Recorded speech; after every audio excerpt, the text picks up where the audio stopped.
Greetings in the name of Jesus. So good to see you, and welcome to Living Stones University. As you can see, I'm up in the attic again. I don't know how long I'm going to be forced to come up here and do these, but I'm just trying to squeeze in this stuff as I can. The house is getting empty and packing up everything. I'm going to be glad to see my new studio when I get it all set up. And maybe I can come out with a little more regular scheduling of getting these videos out quicker for y'all. Would like to thank a couple of new subscribers. Picked up a few.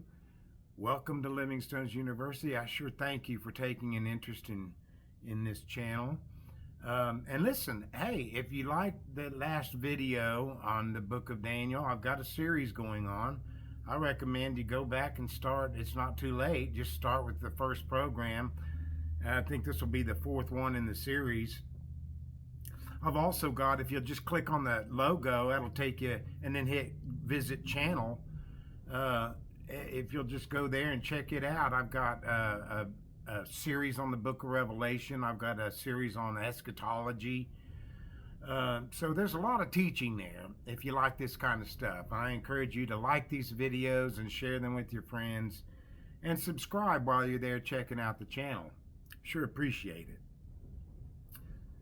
Well, we're going to continue with Daniel today, and as I said last lesson, I'm skipping Daniel 9.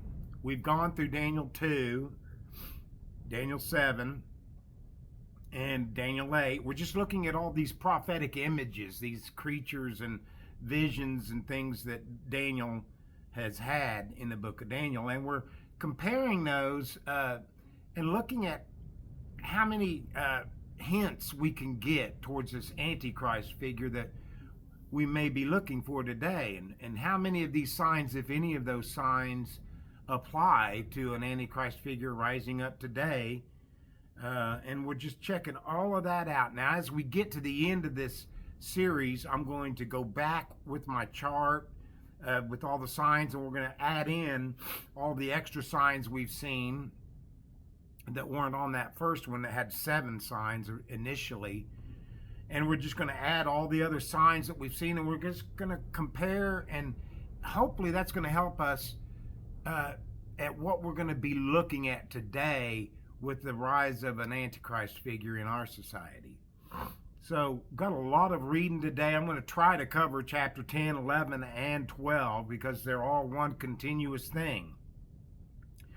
Now, just to bring you up to date on this, we began this series with Nebuchadnezzar's dream on the statue.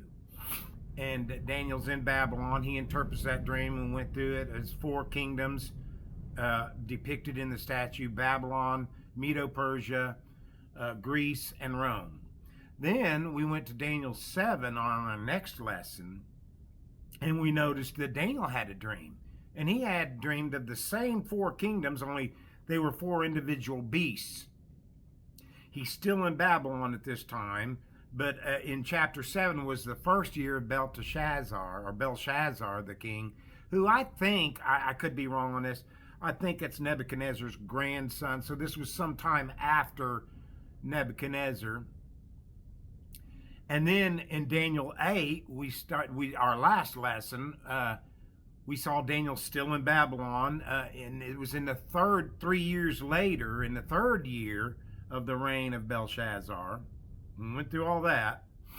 So today we're going to pick up in verse 1 of chapter 10, and got a lot of reading. I'm just going to read through this because there's just so much here, and I just really want you to see how these visions came to Daniel years apart. Today we're going to notice he's in Persia. Well, he's still in Babylon. Daniel spent most of his life in Babylon. Only he's in Babylon now under Persian rule, which he saw in his previous vision. He was in Persia, and he saw the ram and the goat, and he saw all this coming. Well, now in chapter 10, he has this vision of what I believe is the risen Christ. It's a pre-incarnate Christ. And he's in the 3rd year of Cyrus here. So he's still in Babylon, but it's under Persian rule now. And so let's just pick up, start reading, and see where we go with this. Remember, we're looking for signs and what an antichrist figure may look like today. What could we see in these signs that we might see today? Okay, chapter 10 of Daniel, verse 1. In the 3rd year of Cyrus, king of Persia, a message was revealed to Daniel, whose name was called Belteshazzar. The message was true, but the appointed time was long. In other words, it's going to happen. It's going to unfold some time from now, quite a time from now. And he understood the message and had understanding of the vision. I don't know why it says this, because he really doesn't. As in the rest of his vision we've seen, he's just always scratching his head like, I don't get this. What is this? But nonetheless, that's what it says here. So we're going to go with that. I guess he gets it and everything. But we'll see later. There's still some uncertainty there, as there's going to be for us too. Now, in those days, I, Daniel, was mourning 3 full weeks. I ate no pleasant food, no meat or wine came into my mouth, nor did I anoint myself at all until 3 whole weeks were fulfilled. So apparently he's fasting, he's praying over this vision, trying to figure out, settle everything in his spirit. And verse 4 says, now on the 24th day of the 1st month, as I was by the side of the great river, that is the Tigris, I lifted my eyes and looked, and behold, a certain man clothed in linen, whose waist was girded with gold of Uphaz, and his body was like beryl, his face like the appearance of lightning, his eyes like torches of fire, his arms and feet like burnished bronze in color, and the sound of his words like the voice of a multitude. This is very, very similar to the description the Apostle John gives us in the book of Revelation, chapter 1, when he sees the risen Christ. So that's why I'm saying this is probably a pre-incarnate Christ appearing before Daniel. Verse 7. And I, Daniel, alone saw the vision, for the men who were with me did not see the vision, but a great terror fell upon them, so that they fled to go hide themselves. Now, this kind of reminds me of Paul's vision. I don't think the men were terrified and ran off, but they didn't see what Paul saw when he was on the road to Damascus. And remember, he was knocked off the beast he was riding and blinded by the Lord who appeared to him in this vision. And the men that were with him, they heard voices. They probably were somewhat scared, but they didn't see anyone. And then Paul's off his horse. He's blinded. They help him back, So this is very similar to that. So we could probably pretty well say this is the risen Christ, and these are the things that happen when the risen Christ appears to you. Then in verse 8, therefore I was left alone when I saw this great vision, and no strength remained in me, for my vigor was turned to frailty in me, and I retained no strength. Yet I heard the sound of his words, and while I heard the sound of his words, I was in a deep sleep on my face, with my face to the ground. So we get in the picture here, okay, verse 10. Suddenly a hand touched me, which made me tremble on my knees and on palms of my hands. And he said to me, O Daniel, man greatly loved, understand the words that I speak to you, and stand upright, for I have now been sent to you. While he was speaking this word to me, I stood trembling. Then he said to me, do not fear, Daniel, for from the first day that you set your heart to understand and to humble yourself before your God, your words were heard, and I have come because of your words. But the prince of the kingdom of Persia withstood me 21 days, and behold, Michael, one of the chief princes, came to help me, for I had been left alone there with the kings of Persia. Now I have come to make you understand what will happen to your people in the latter days, for the vision refers to many days yet to come. So again, we need to be careful, assuming that these latter days, this is going to be in the latter days, the vision many days yet to come. it's not our day. This is really the Lord speaking to Daniel, saying this is far off. What I'm showing you here is going to happen towards the latter part of this kingdom that I'm going to show you. Verse 15, and when he had spoken such words to me, I turned my face toward the ground and became speechless. And suddenly one having the likeness of the sons of men touched my lips. Then I opened my mouth and spoke, saying to him who stood before me, My Lord, because of the vision, my sorrows have overwhelmed me, and I have retained no strength. For how can this servant of my Lord walk with you, my Lord? As for me, no strength remains in me now, nor is there any breath left in me. And then again, the one having the likeness of a man touched me and strengthened me. And he said, O man greatly beloved, fear not. Peace be to you. Be strong. Yes, be strong. So the Lord strengthens him, speaks strength into him. So this is really interesting how much detail Daniel goes into here, describing the terror of seeing the Lord before his very eyes. And it's not like what you hear prophets these days. They just act like they got a casual relationship with the Lord. I kind of question that. I'm not saying you're liars or you don't, but every time in the scriptures I see the Lord appearing to someone, they're scared half out of their wits and fall on their faces as though they're dead. Like Ezekiel, Isaiah, Daniel, John the Apostle. I mean, over and over and over. The Apostle Paul was struck blind and I'm sure terrified at the appearance of the Lord. Okay, so let's see. And he said, man, okay, greatly beloved, peace be to you, be strong, yet, yes, be strong. So when he spoke, okay, let my Lord speak, for you have strengthened me.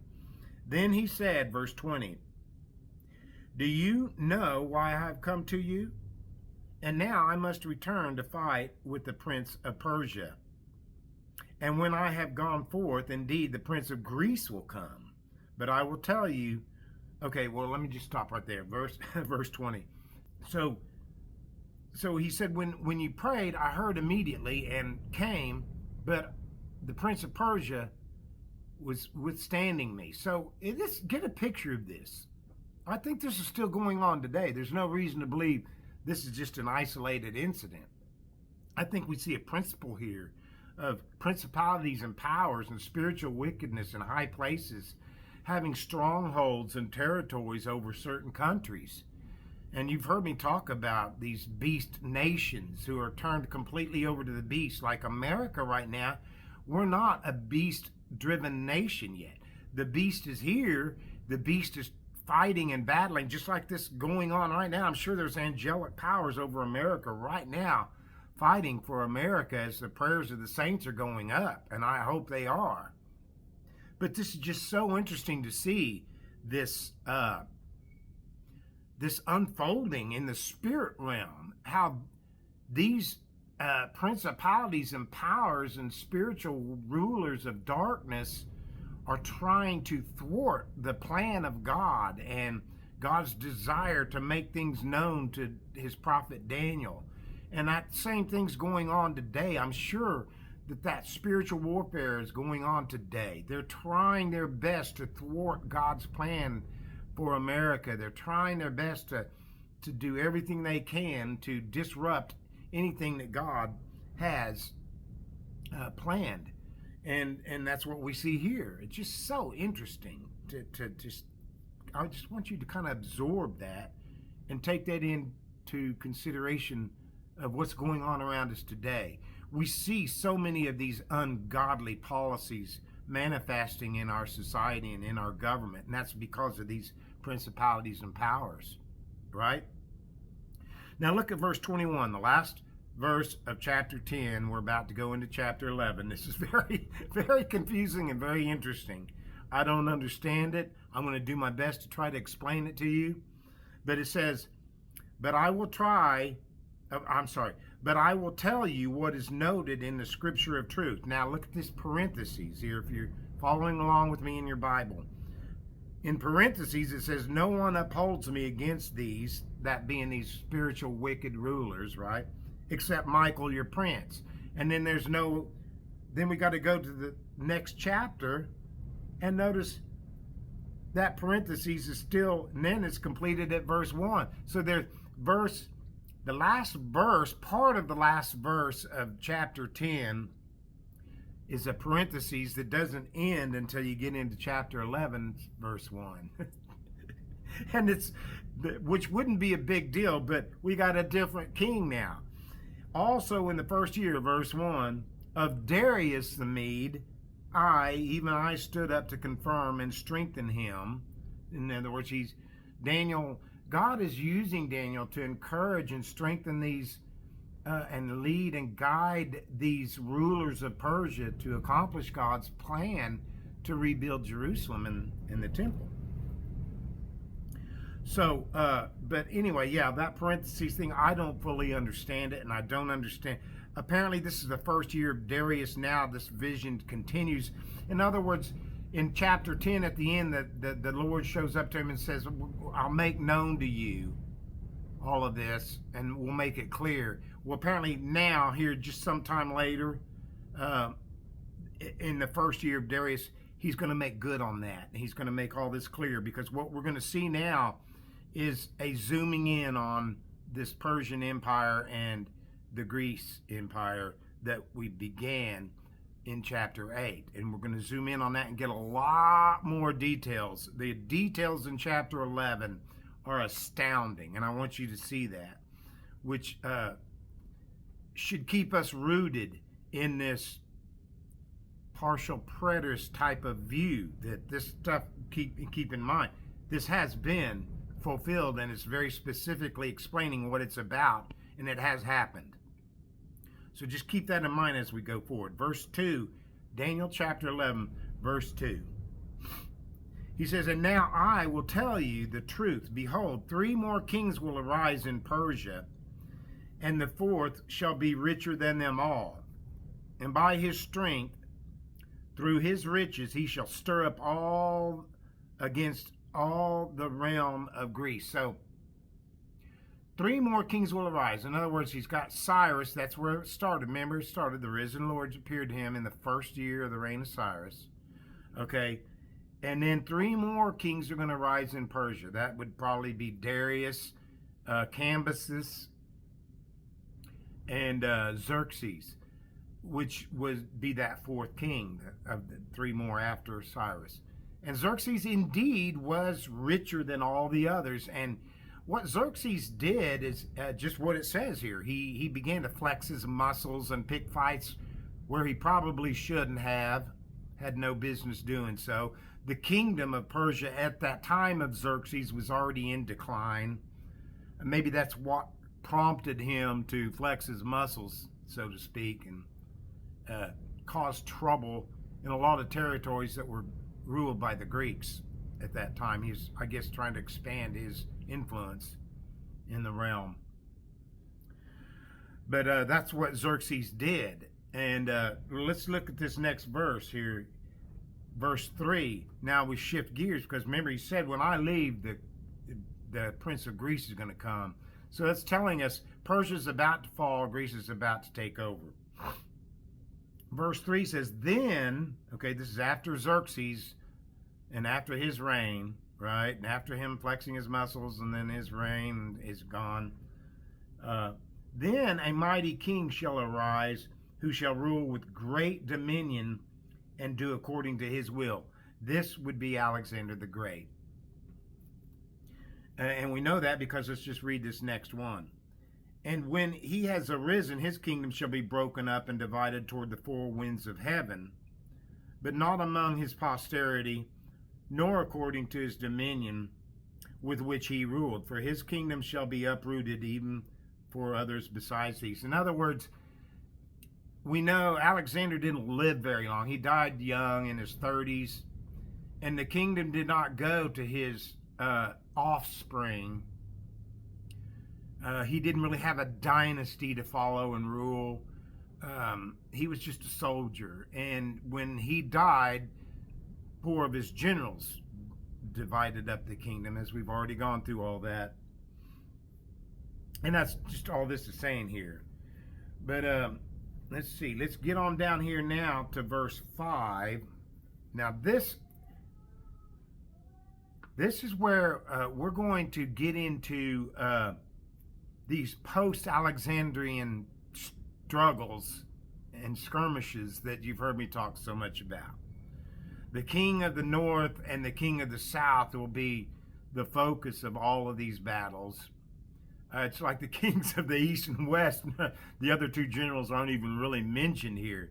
And another thing we need to keep in mind here as we're looking at Greece, much just like Persia, and we're going to need to realize this with the Persian kings and the Greek emperors or rulers, that the Bible just it leads us to believe we're only looking at three kings.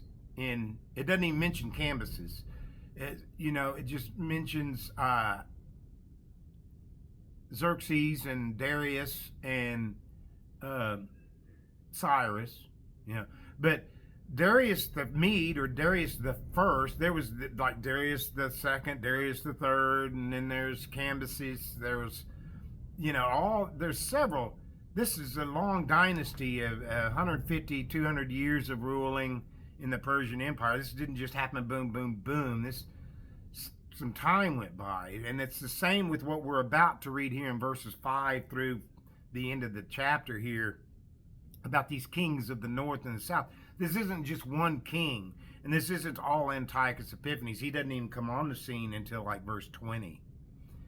But no, these are several different. You had Seleucus I, you had Seleucus II, Seleucus III. You had Ptolemy, Lagus, Ptolemy the Second, Ptolemy Philadelphus, and you have all these different rulers of Greece. So this isn't just bam, bam, bam. Keep that in mind. Is some of these are different. I'll try to point some of that out, but it's just amazing how detailed this account is of these rulers in Greece and what they did in their skirmishes and battles against one another, and how unstable that kingdom really was from the beginning and through the whole time. But it says, also the king of the south, this is verse 5, shall become strong. This is Seleucid the First here. He shall become strong. Oh, I'm sorry, this would be Ptolemy, the king of the south. Ptolemy Lagus, I think it is. I could be wrong on that. But, okay, also verse 5. The king of the south shall become strong, as well as one of his princes. So there's already two. And he shall gain power over him and have dominion. His dominion shall be great dominion. And at the end of some years, they shall join forces. For the daughter of the king of the south shall go to the king of the north to make an agreement. But she shall not retain the power of her authority, and neither he nor his authority shall stand, but she shall be given up with those who brought her. And so she shall be given up with those who brought her, and with him who begot her. In other words, they're going to betray her. They've just used her. This poor woman, Bernice, is who this is. And with him who strengthened her in those times. So this is amazing. So this is speaking of Bernice, who Ptolemy, I guess the first, maybe Ptolemy Lagus, had a daughter whom he, for the purpose of peace between the north and the south, gave his daughter to the king Seleucid I to marry. And it didn't work. It didn't work out. It was a failed attempt at peace. Seleucus the First was an ornery, evil man. His ex-wife Laodice ended up killing Bernice and her child. And so that didn't work out too well for them. A failed attempt to bring these two kingdoms together. Verse 7, but from a branch of her roots, that be Bernice's roots, one shall arise in his place. So here's another Ptolemy rising up. I don't think it's literally her son being spoken of here, probably a nephew or a niece, someone of the dynasty. Because you had a Ptolemy dynasty and the Seleucid dynasties went on for hundreds of years. So from the branch of her roots one shall arise who shall come with an army and enter the fortress of the king and of the north and deal with them and prevail. So here's the king of the south, Ptolemy II, warring with the king of the north, Seleucid II, probably, or third. Verse 8. And he shall also carry their gods captive to Egypt with their princes and their precious articles of silver and gold. And he shall continue more years than the king of the north. Also the king of the north shall come to the kingdom of the king of the south, but shall return to his own land. However, his son shall stir up strife, so there's his descendants shall stir up strife, and assemble a multitude of great forces, and one shall certainly come and overwhelm and pass through. Then he shall return to his fortress and stir up strife. And it just goes on. This goes on and on down verse 11, verse 14. Many's going to rise up, north and south fighting again, more fortresses, fortified cities falling. Okay.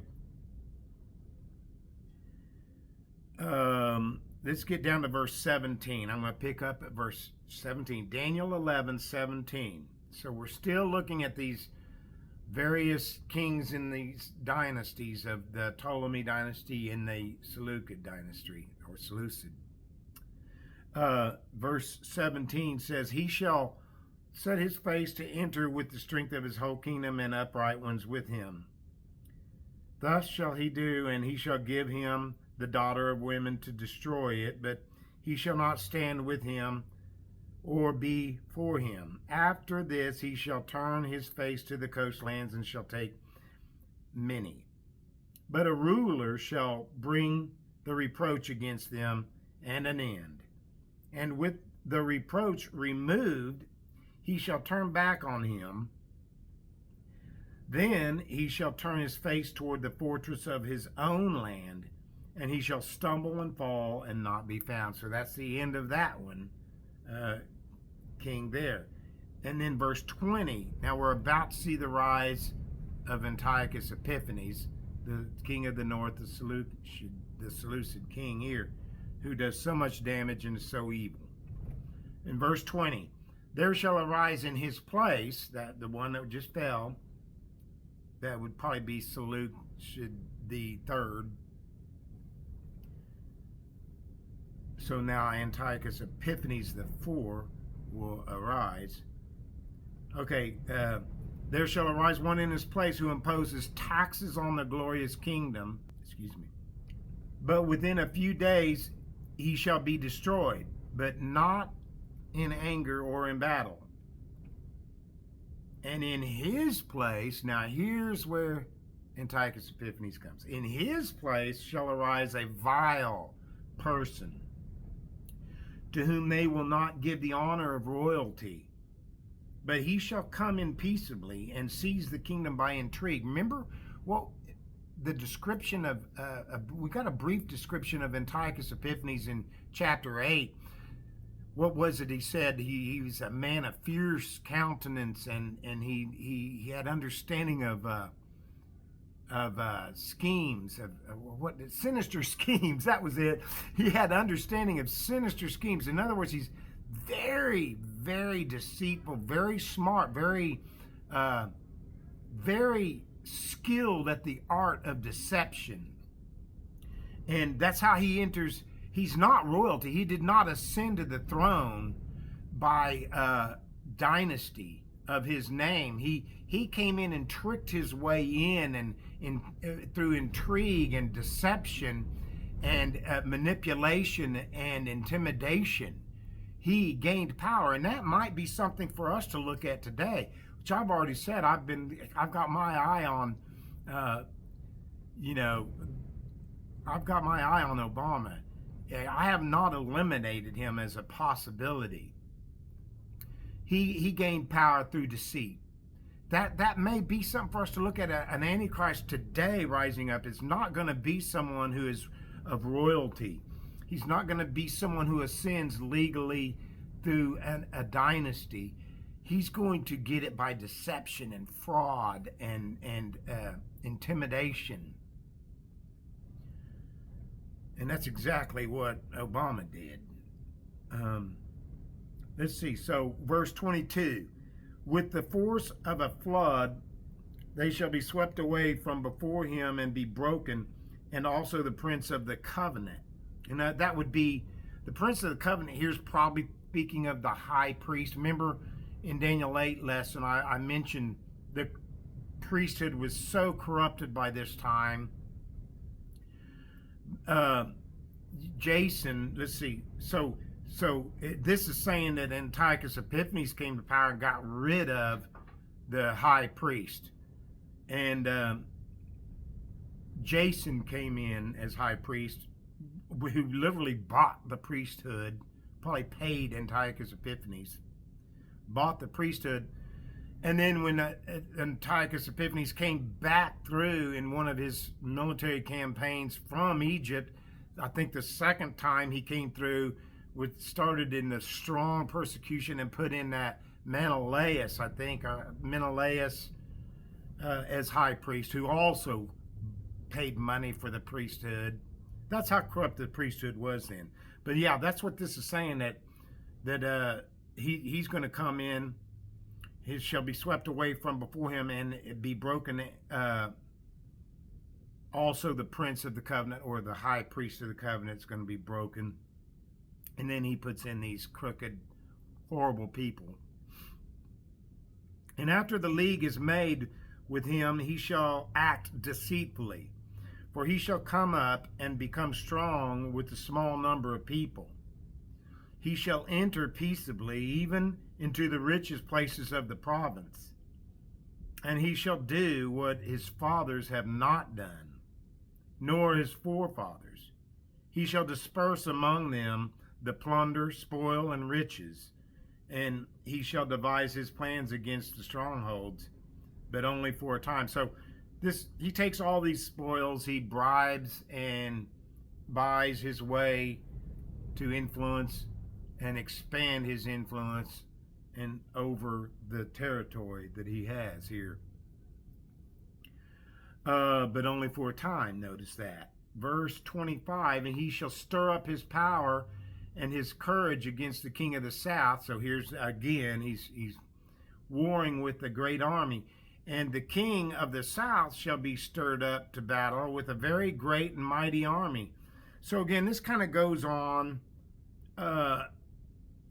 and we get to with another failed campaign in Egypt. The guy comes against, Antiochus Epiphanes comes against Egypt again. Egypt rises up, and other countries with him, and it's a no-go. Very frustrating for Antiochus Epiphanes.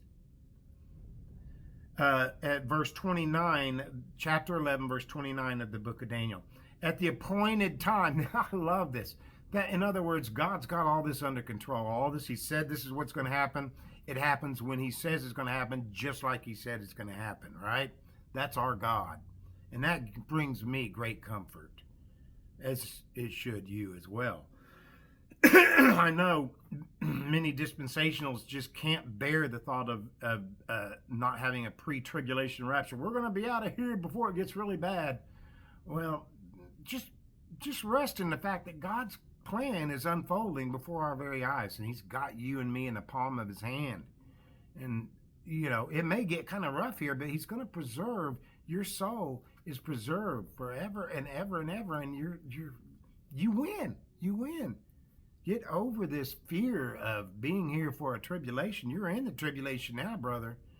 And if you were living somewhere besides America, you might be privy to that. But at the appointed time he shall return and go toward the south, and it shall not be like the former or the latter. For ships from Cyprus, so this is a failed campaign, as I said. Cyprus will join in and shall come against him. Therefore, he shall be grieved and return in rage against the holy covenant and do damage. So that's what I said that last in Daniel 8. This is that failed second military campaign in Egypt. He's enraged now. Nothing's working for him. And it just takes out all his frustration on the people of God on his way coming back to the north through Jerusalem. And like I said, he just went out of his way. Anything that the Jewish people held holy or sacred, he just went out of his way to defile it. Very, very evil, hateful man. He hated these people. He hated God. So he shall return and show regard for those who forsake the holy covenant. Again, that's his way of working, bribery and deceit to all those who don't hold the covenant of God dear to their hearts. And forces shall be mustered by him, and they shall defile the sanctuary fortress. So here's that defilement of the temple where he sacrificed a pig in the temple of God. And then they shall take away the daily sacrifices and place where the abomination there, the abomination of desolation. So again, this taking away daily sacrifices can also for us today means just simply coming in and making laws that make it illegal to worship God, to worship Jesus, to read the Bible, whatever it is. You remember, that's what the Antichrist figure wants to do. He doesn't want you worshiping God. He wants you to worship him. That's because if you worship him, then you are marked by him. You have the worship of the Antichrist is the mark of the beast. When you're worshiping Antichrist, you've been marked already with the mark of the beast. That's why you worship him, because you belong to him. Which why we worship God, because we belong to God Almighty, right? Now, let's see. Those who do wickedly against the covenant, he shall corrupt with flattery, but the people who know their God shall be strong and carry out great exploits. And those of the people who understand shall instruct many, yet for many days yet for many days they shall fall by the sword and flame, by captivity and plundering. Now when they fall, they shall be aided with a little help, but many shall join with them by intrigue. And some of those of understanding shall fall, to refine them, purify them, and make them white until the time of the end, because it is still for the appointed time. So, in other words, even amidst all this great tribulation that's going on, some are going to do great exploits, and some in the midst of that are going to continue to spread the word and do great things for God. Some are going to fall, some will do great things and then fall. Then verse 36, then the king shall do according to his own will. He shall exalt and magnify himself above every god. He shall speak blasphemies against the God of gods, and shall prosper till the wrath has been accomplished. For what has been determined shall be done. He shall regard neither the God of his fathers, nor the desire of women, nor regard any god, for he shall exalt himself above them all. So here's a popular verse where people think and often say that, well, this Antichrist is going to be a homosexual, because it says here in verse 37, he has no desire for women. But I don't really think that's what this is saying. This is probably referring to just his sheer narcissistic attitude that makes him who he is. He's not going to bother himself with a woman getting in the way of his ambition to rule and be worshipped. Doesn't mean, Antiochus Epiphanes was married. He had a wife. He did have a child or two, I think. He was not a homosexual.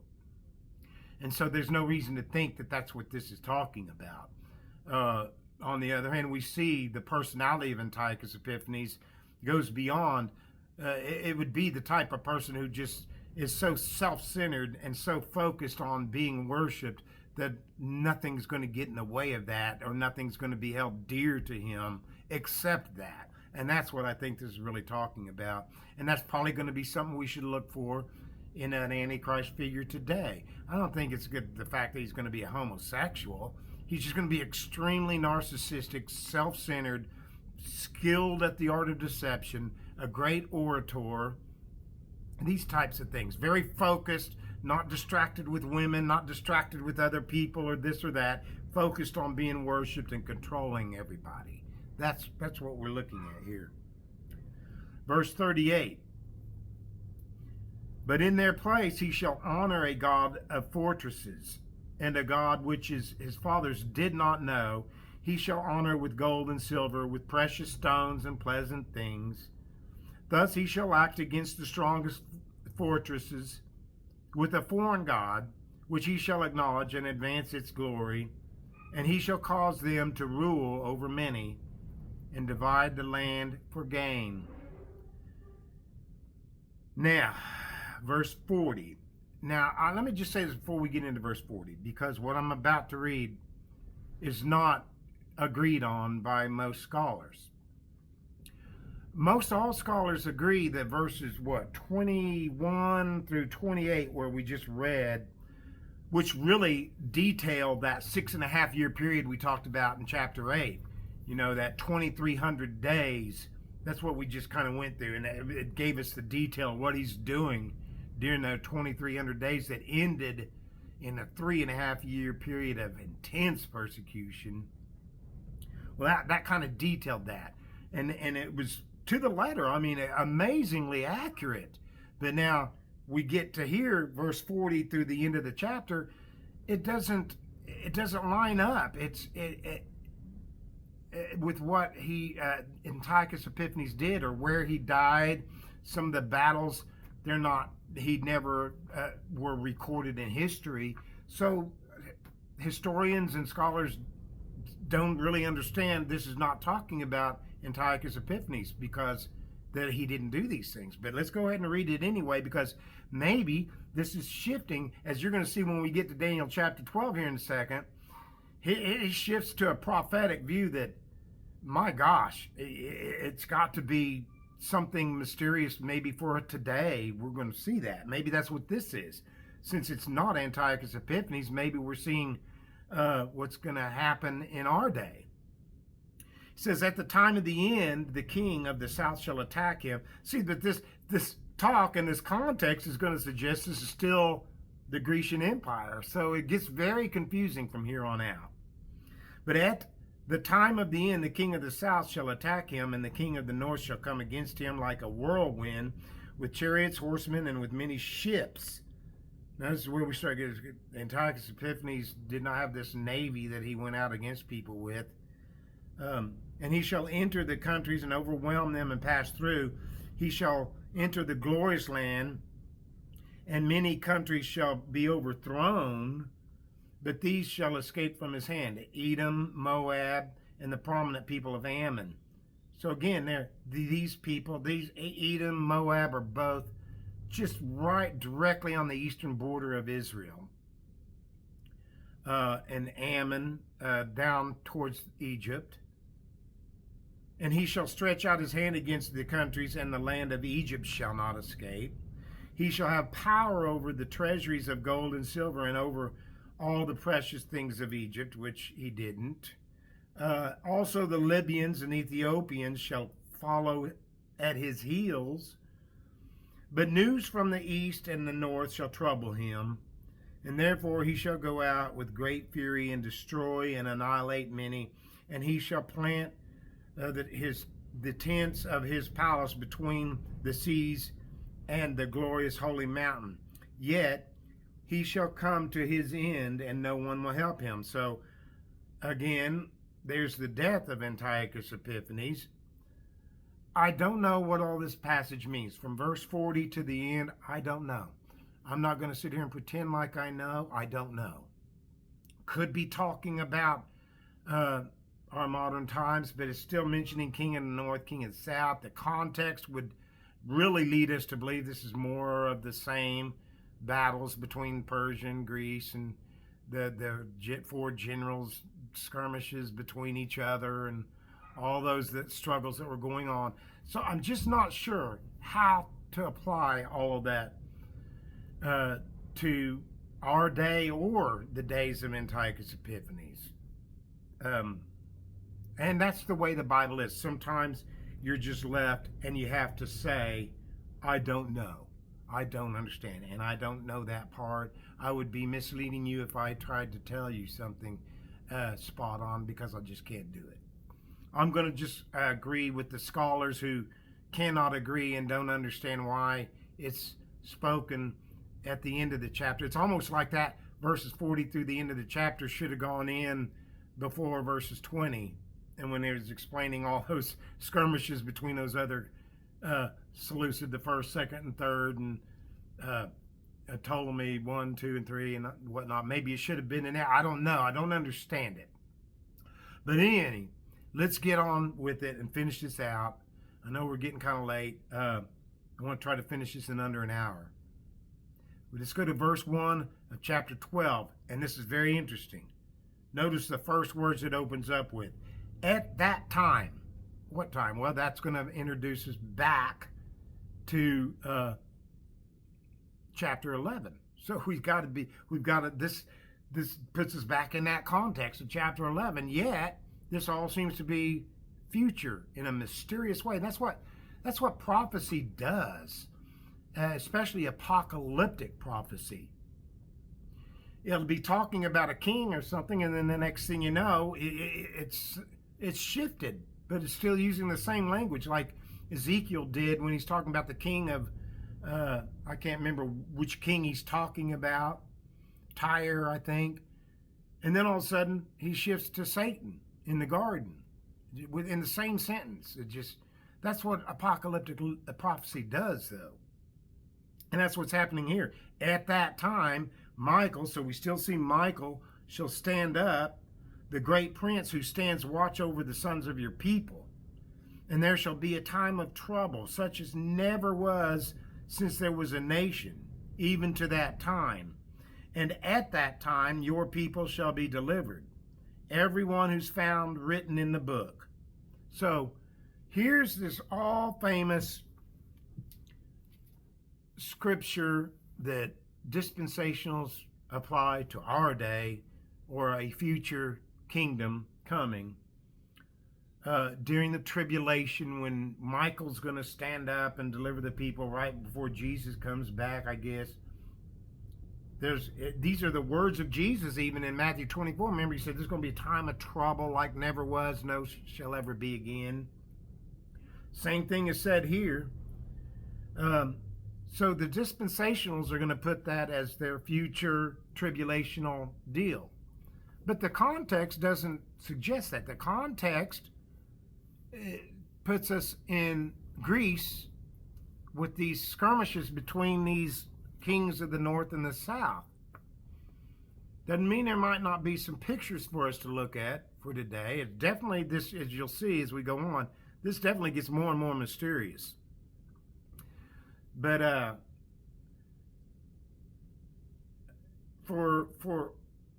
for me as an all-millennial, I can say this is relating to the time, let's see. At that time your people shall be delivered, everyone who's found written in the book. That's at the second coming of Christ, when we're going to be delivered. And many of those who sleep in the dust, verse 2, of the earth shall awake, some to everlasting life, some to everlasting contempt. Now, so, boom, right out of the blue, here we are now. We got resurrection language. Wow. Well, that doesn't fit. That does not fit into the context of the kings of the north and the south battling against each other, does it? No, this is talking about the general resurrection at the end when Jesus comes back, for me. Now, as a dispensationalist, this would be talking about after the 1,000-year reign of Christ, which doesn't work, period.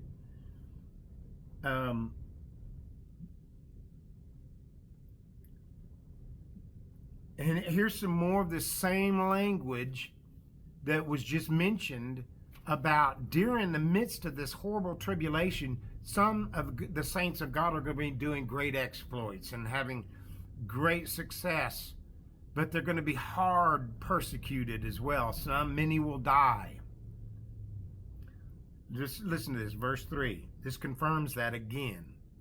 Those who are wise shall shine like the brightness of the firmament, and those who turn many to righteousness like the stars forever and ever. But you, Daniel, shut up the words and seal the book until the time of the end. Many shall run to and fro, and knowledge shall increase. So, I haven't even been following my notes. I forgot all about them. Let me see where I'm at. Knowledge shall increase. Everyone just jumps to, oh, look, technology now. Technology is so much, and, so many dispensationalists. One of the problems I have with dispensationalism is it makes much of the prophecies in the Bible weren't even possible to be fulfilled until technology. I don't agree with that. It could be talking and including technology, I suppose, but I'm just thinking this is talking about knowledge in general, specifically spiritual knowledge and understanding of prophetic events as well are going to be increased as time goes. Verse 5, then I, Daniel, looked, and there stood two others on the riverbank. Notice it's always a riverbank here in all of Daniel's visions. And the other at that riverbank. And one said, verse 6, to the man clothed in linen, who was above the waters of the river, how long shall the fulfillment of these wonders be? So there's that question again, very similar to when he asked about the 2,300 days. How long? Well, it's going to be 2,300 days from the time of the sacrifice is taken away until the Abomination of Desolation, 2,300 days. Well, here we've got the same thing, only it's a different time period. What do I do with that? Same thing. Listen to this. Although I heard, I did not understand. So here, see, he doesn't understand. He understands some of it, obviously, but he doesn't understand this, that's for sure, and neither do I. Because we're taking the context now and throwing it right out the window. This does not apply to the context of the kings of the north and the south. Resurrection language doesn't, and all this stuff we've been talking about now does not fit into that context. So we must be talking about a mysterious time that could include today. Although I heard, I did not understand, verse 8, and then I said, my Lord, what shall be the end of these things? And he said, go your way, Daniel, for the words are closed up and sealed until the time of the end. Many shall be purified. Here we go again. Amidst all this turmoil, all this tribulation, there's still going to be great success at the gospel going forward, just like there is today. Go your way, Daniel, for the words are closed up and sealed until the time of the end. Many shall be purified. That's what's going on right now. We're going through tribulation. We're being purified, made white and refined. But the wicked shall do wickedly, and none of the wicked shall understand. But the wise shall understand.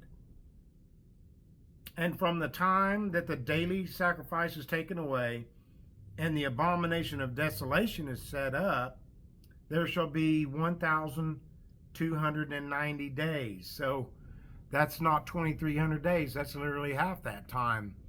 And then he says, but blessed is he who waits and comes to the 1,335 days. Beloved, I just don't know what this is talking about. Now, the sacrifice being taken away till the abomination of desolation, to me, that's the whole gospel age. This would be talking about. And this blessed is he who waits and comes to the 1,335 days. I just don't understand how all of this is going to work out. I'd be lying to you if I tried to make out like I know what these numbers are. The fact that it's so different from the other tells me this must be talking about a future time in our day right now. We're fixing to see come when Jesus comes back. And I guess the ones that says to wait, Blessed is he who waits and comes to the 1,335 days would be the return of Christ. The other one would probably be a short time where before Christ comes, this intense persecution is going to be going on. But either way, I don't know for sure, and I couldn't tell you for sure what it all means. But it does seem to imply some of this could be hints of an antichrist figure in our day and what we should be looking for. He said, verse 13, but you, Daniel, go your way and till the end. For you shall rest, and you will arise to your inheritance at the end of the days. So, wow, there is an awful lot there, and I just can't understand all of it, but I think we did get some inside information as to what we could be looking for today. Now, next lesson, we're going to go ahead and go into the 70 weeks prophecy, and we're going to see where that takes us. I'm going to try to get it all in one chapter, but anyway, I love you guys. I hope this helped. I know I didn't give you a whole lot of answers, but I don't want to put things in your head that are not for sure doctrinal and that I can be sure about.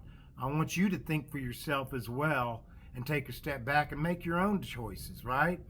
But until then, I'll see you next time when we cover Daniel chapter 9 and the 70 weeks prophecy. Be salt.